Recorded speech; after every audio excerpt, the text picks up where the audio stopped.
Argentina es un país que fue pensado, planeado, soñado. En el siglo XIX, distintos grupos impulsaron proyectos para construir una nación nueva en lo que había sido una porción del Imperio Español. Este ciclo repasa esos proyectos. ¿Qué querían sus impulsores? ¿Por qué hubo gente dispuesta a dar la vida por esas ideas? ¿Cómo les fue esos proyectos? ¿Qué nos dejaron? Buscamos respuestas a esas preguntas. Es un ciclo sobre ideas, ilusiones, conflictos, éxitos y fracasos.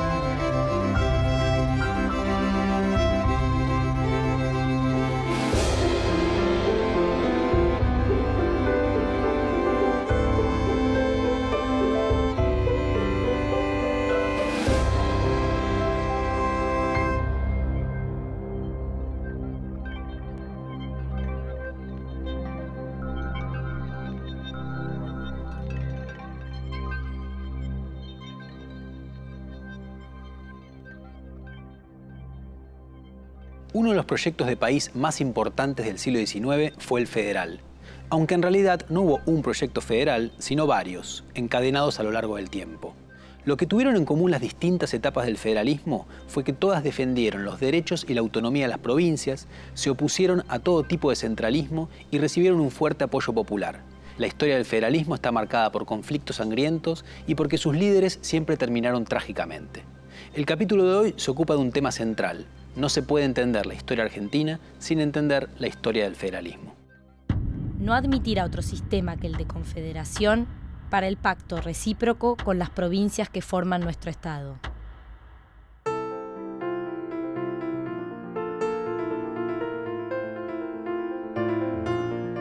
Después de la Revolución de Mayo de 1810, Buenos Aires mantuvo el lugar de capital que había tenido en el virreinato. Siguió tomando decisiones sobre todos los territorios que gobernaba. El centralismo porteño generó resistencias, en particular en el litoral, donde los pueblos que empezaron a buscar mayor autonomía sufrieron la hostilidad creciente de Buenos Aires. De la necesidad de defender la autonomía surgió el federalismo rioplatense. Su primer impulsor fue José Artigas, líder revolucionario de la Banda Oriental, quien en 1813 propuso formar una confederación, esto es, una alianza entre los pueblos rioplatenses, que empezaban a llamarse provincias, en la cual ningún pueblo tuviera preponderancia sobre los demás. Siguiendo esa idea, se formó la Liga de los Pueblos Libres, o Liga Federal, integrada por la Banda Oriental, Entre Ríos, Corrientes, Santa Fe, Las Misiones y en 1815, durante un breve tiempo, por Córdoba. Esta fue la primera experiencia confederal en la región y duró hasta 1820. El interior y Buenos Aires continuaron agrupados en las Provincias Unidas, que mantuvieron un sistema centralista con sede en la antigua capital. Los federales de Santa Fe y Entre Ríos terminaron derrotando al gobierno central, al que obligaron a disolverse en 1820. A su vez, la Liga de los Pueblos Libres se deshizo por problemas internos ese mismo año. Como resultado, en 1820 solo quedaron 13 provincias soberanas, sin ninguna unión.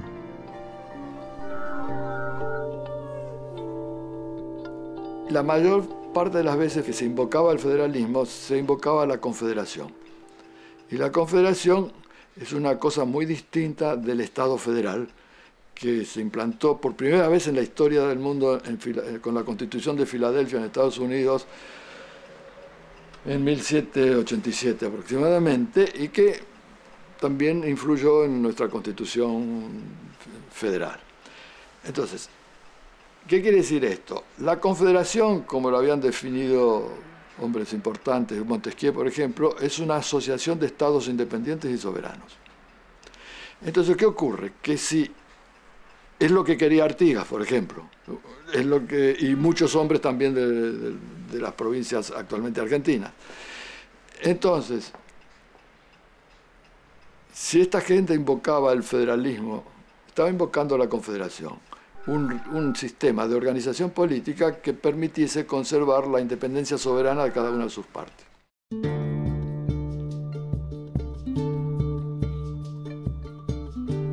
En 1824 se convocó a un Congreso Constituyente para unir a las provincias. Rápidamente se formaron dos grupos: los partidarios de una soberanía nacional única, unitarios, y los defensores de la primacía de las soberanías provinciales, federales. Los unitarios tenían mayoría en el Congreso e impulsaron su proyecto. Este era el de un régimen de gobierno centralizado. Los federales se les opusieron con firmeza. Su propuesta buscaba, antes que nada, garantizar la soberanía de las provincias. En algunos casos, hubo también esbozos tibios de un Estado federal al estilo estadounidense, donde se combinaba un poder central con el mantenimiento de las soberanías de los estados. El enfrentamiento entre unitarios y federales no era equivalente a una oposición entre Buenos Aires y el interior. Si bien la mayoría de los representantes porteños era unitaria, había federales en Buenos Aires, y también había varios unitarios en las otras provincias. La discusión era sobre cómo organizar el país. Tampoco hay que confundir el conflicto entre ambos partidos con el problema de la aduana de Buenos Aires, que era la mayor fuente de ingresos de toda la región. Todos los porteños, fueran federales, unitarios o de otros grupos posteriores, siempre defendieron los intereses económicos de su provincia. En realidad es muy difícil pensar diferencias de proyecto económico entre unitarios y federales, porque unitarios y federales había en todos lados. Es decir, no es que los federales estaban en el interior y los unitarios estaban en Buenos Aires. Había unitarios y federales en Buenos Aires y había unitarios y federales en el interior. A mí me parece muy evidente que los llamados unitarios y los llamados federales de Buenos Aires tenían, en el caso de Buenos Aires, exactamente el mismo proyecto económico. Es decir, aquí la única alternativa realista de crecimiento económico era promover esa expansión ganadera de la cual hablaba hace un rato, es decir, favorecer la expansión de la frontera. Entonces, recuerden que hasta 1810-15 la frontera de Buenos Aires era el río Salado. Es decir, la colonización española nunca había pasado más allá del río Salado. Después de la Revolución, todos se dan cuenta y están de acuerdo, unitarios, federales recalcitrantes, federales doctrinarios, centralistas, todos están de acuerdo en que la única salida económica para Buenos Aires es producir una expansión en la frontera que aumente el stock ganadero y eso permitirá, y el libre comercio, y eran todos partidarios también del libre comercio, que era lo que permitía el crecimiento económico de Buenos Aires en ese contexto. En el interior, en muchos lugares del interior, es distinto. Tiene una producción que en vez de beneficiarse en muchos lados del libre comercio, etcétera, etcétera, se ve perjudicada.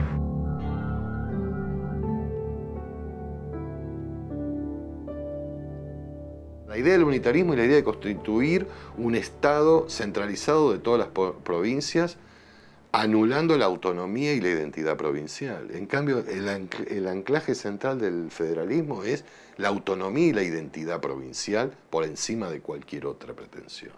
Y eso es más acorde con los sentimientos populares y con la idea de patria vinculada al propio territorio y no de una nación que todavía no está constituida. Los federales tuvieron mucho más arraigo en los sectores populares que los unitarios. En ese sentido, el bando federal, o lo que llamamos los federales, que son un conglomerado muy heterogéneo políticamente y regionalmente, es un conglomerado además muy heterogéneo socialmente. Hay desde sectores muy altos de la sociedad que son federales, pero la inmensa mayoría de los sectores populares en casi todas las provincias adhieren muy intensamente al federalismo. Hay una actitud política de los unitarios de tratar de mantener el orden político después del proceso revolucionario en manos de un grupo muy limitado, dentro de la élite de las ciudades, digamos. Y la mayor parte de la población no solo no forma parte de la élite de las ciudades, sino que ya ni siquiera vive en las ciudades. Los unitarios son muy favorables a las ideas liberales de la libertad de cultos y los sectores populares son fervientemente católicos. Y entonces, no casualmente, en muchas regiones, la adhesión popular al federalismo está teñida de un contenido religioso. De ahí el grito de ¡Viva la Santa Federación! mueran los salvajes e impíos unitarios, lo cual la lucha política parecía convertirse en una especie de guerra de religión, o la bandera que va a enarbolar unos máximos líderes del federalismo, Facundo Quiroga, que tenía como lema religión o muerte. Yo no soy federal, soy unitario por convencimiento, pero sí con la diferencia de que mi opinión es muy humilde y que yo respeto demasiado la de los pueblos, constantemente pronunciada por el sistema federal, por cuya causa he combatido con constancia contra los que han querido hacer prevalecer por las bayonetas la opinión a que yo pertenezco.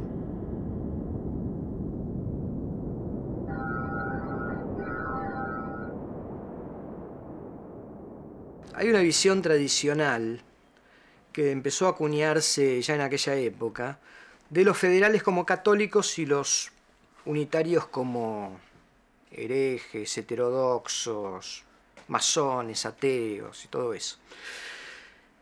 En realidad es bastante mentirosa también esa visión, que en principio es una visión acuñada sobre todo por los federales. Los unitarios se defendieron toda la vida de eso, nunca quisieron admitir esa dicotomía entre ellos religiosos y nosotros no religiosos.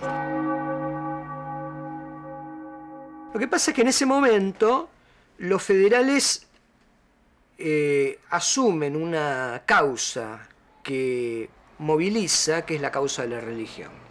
Esto hay que entenderlo en el contexto de una sociedad en que la esfera política todavía no se autonomizó de la esfera religiosa, y que para gran parte de la población el lenguaje de la política sigue siendo un lenguaje bastante difícil de comprender. O sea, es mucho más movilizador, mucho más fácil movilizarse en defensa de la religión, que es algo que se conoce de toda la vida, que movilizarse a partir de ideas políticas bastante abstractas como centralismo, federalismo y discusiones de ese tipo, que a mucha gente le dicen muy poco o nada.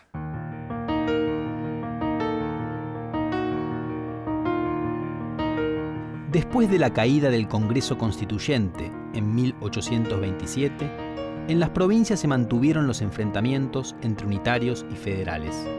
Ser unitario o federal se transformó más en una cuestión de identidad de grupo que en una discusión sobre un proyecto de país. En Buenos Aires, el referente del federalismo porteño, Manuel Dorrego, fue elegido gobernador, pero en 1828 los unitarios lo derrocaron por la fuerza y lo fusilaron. En la lucha que siguió, triunfaron los federales y un nuevo líder, Juan Manuel de Rosas, llegó al poder. Buenos Aires, la provincia más poderosa, se convirtió en un baluarte federal. Uno solo gira bajo el sistema de unidad. Bajo el nombre de gobierno dispone de toda la máquina y la hace rodar. Pero bajo el sistema federal, todas las ruedas giran a la par de la rueda grande.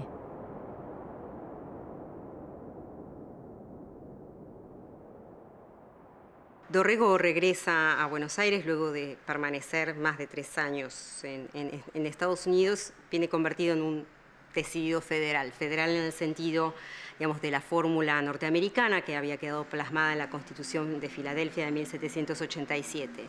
Es decir, él consideraba que, digamos, las provincias debían gozar de cierta autonomía, pero al mismo tiempo estar, digamos, organizadas bajo un gobierno común. El fusilamiento es un hecho inédito en la historia de la Revolución. Había habido, digamos, revoluciones que terminaron, digamos, en un recambio de autoridades, pero nunca, digamos, se había ejecutado a nadie. Por eso más tarde se va a hablar de que lo que se cometió fue un verdadero parricidio. Por un lado, porque Dorrego era conocido como el padre de los pobres, ¿no? Y como porque el fusilamiento, digamos, era un ataque contra la patria, en la medida que él representaba digamos, a la provincia. Entonces esto provocaba, digamos, un impacto muy, muy grande, tanto en la ciudad de Buenos Aires como en la campaña de Buenos Aires, como en el resto de las provincias.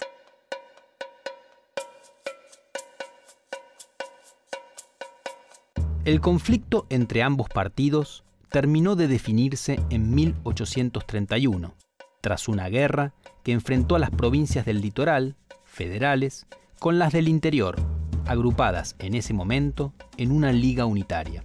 Ese año, Buenos Aires, Santa Fe, Entre Ríos y Corrientes firmaron el Pacto Federal, que establecía una confederación donde cada provincia sería como un estado independiente, unida con las demás para colaborar ante un ataque externo y para delegar el manejo de las relaciones exteriores en Buenos Aires. Después de la victoria federal, todas las provincias aceptaron el pacto, que rigió en Argentina hasta 1853. El que con salvajes tenga relación, la verga y el degüello por esta traición, que el santo sistema de federación le da a los salvajes violín y violón.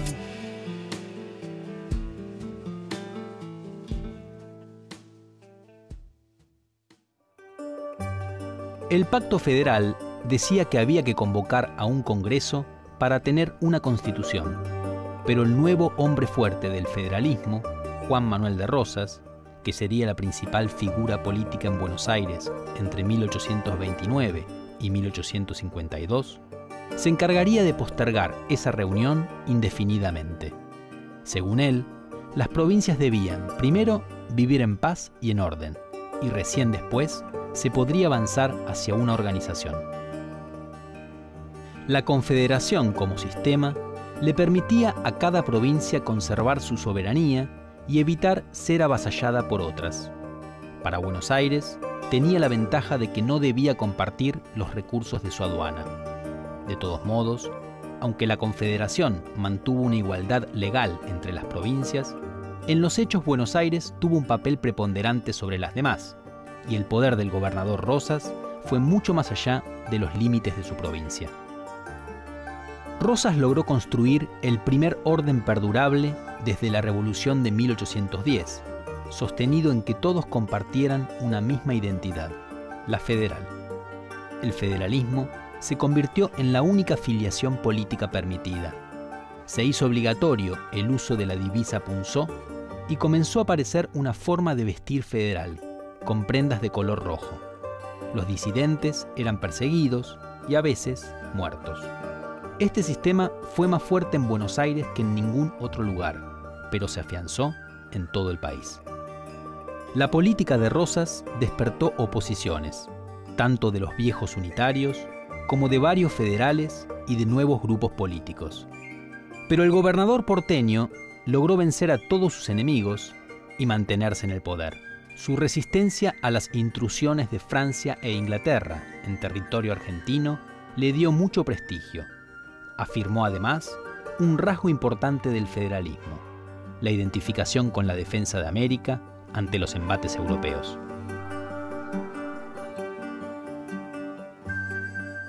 Lo federal empieza a resignificar su sentido y ya comienza además a adoptar, más que un debate sobre las formas de gobierno, es una invocación facciosa que intenta definir cuál es el enemigo. Y obviamente el enemigo es el unitario, pero ya no está en juego la discusión en torno a la forma de gobierno, entre otras cosas, porque este federalismo rosista es el más confederacionista en algún punto. Buenos Aires se convierte en la más autonomista, en la más reticente, gobernada por Rosas, a querer unificar en una república bajo formato federal y constituida esa nueva unidad, y por lo tanto estamos frente a un confederacionismo que no es ni confederal ni federal, por la sencilla razón de que Rosas, como gobernador de Buenos Aires, pero a cargo de las relaciones exteriores, intenta extender su poder a todas las provincias, creando un poder de facto en nombre del federalismo, en donde la autonomía y la independencia de esas provincias quedan absolutamente diluidas en manos justamente de quien domina todo ese territorio, que es Juan Manuel de Rosas. Y lo que tenemos después de la caída de Rosas es sí un Estado federal a la norteamericana. Rivadavia proclamó la idea de la unidad. Rosas la ha realizado.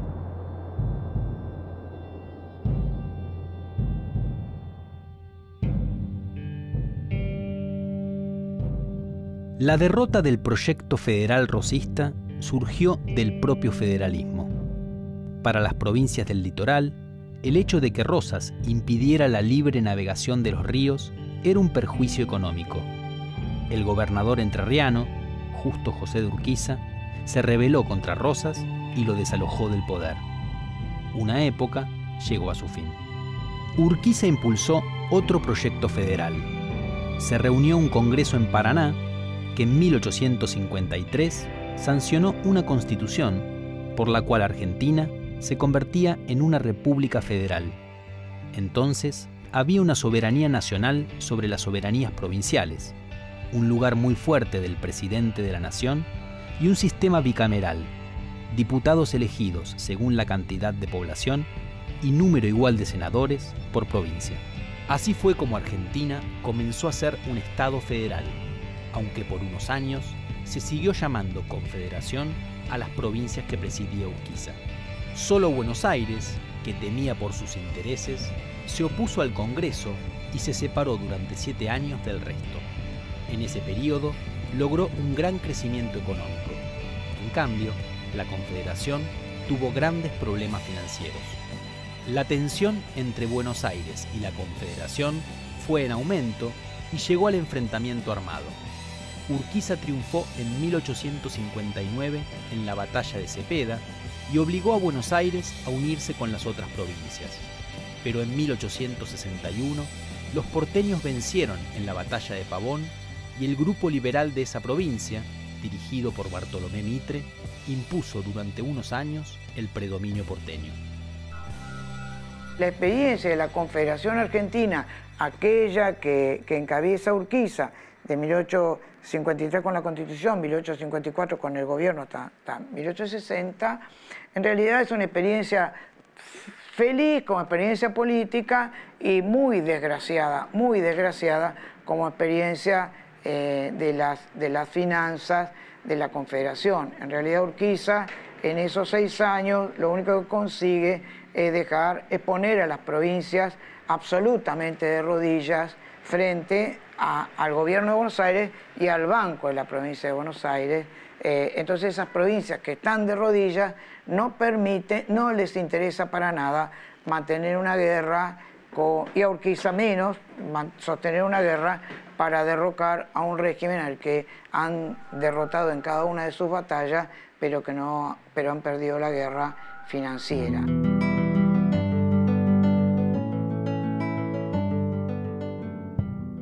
La última etapa del proyecto federal fue defensiva, como había ocurrido en sus orígenes.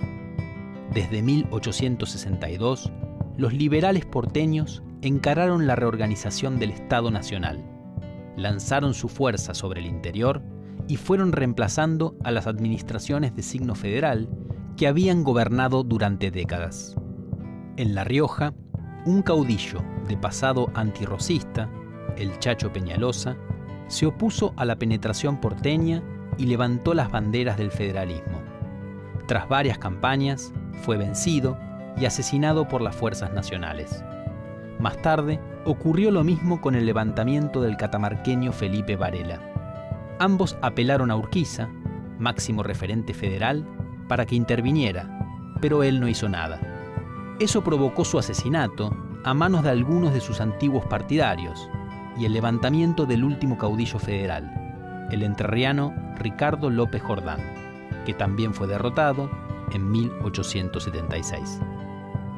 Así, mientras el federalismo se consolidó sin nuevos desafíos, como la forma del Estado Nacional, el federalismo como partido murió a manos de ese mismo Estado.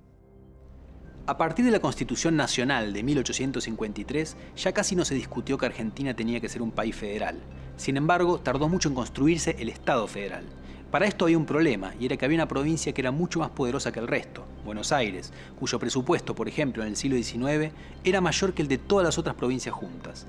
Para que se impusiera el Estado federal, tuvo que hacerlo sobre Buenos Aires, y esto se logró por la fuerza de las armas en 1880, cuando la provincia más poderosa fue dividida en 2, y su ciudad principal, Buenos Aires, fue convertida en la capital federal del país. Eso, sumado a la federalización de la aduana, que era la mayor fuente de recursos de la época, hizo que el Estado federal se pudiera consolidar. ¿Quiere decir entonces que Argentina desde 1880 es un país federal? Sí, en cuanto al sistema político, y una buena prueba de eso es el Senado, en el cual todas las provincias tienen la misma representación sin importar cuánta población tengan. y sin el Senado no se puede sancionar una ley. Es un reaseguro del federalismo. De todos modos, como en Argentina hay tantos desequilibrios económicos regionales y tanto peso del Estado Nacional, se suele decir que el federalismo es incompleto o fallido. Digamos, en esto se mezclan críticas al Estado Nacional y a Buenos Aires, que no son lo mismo, pero aparecen muchas veces combinados.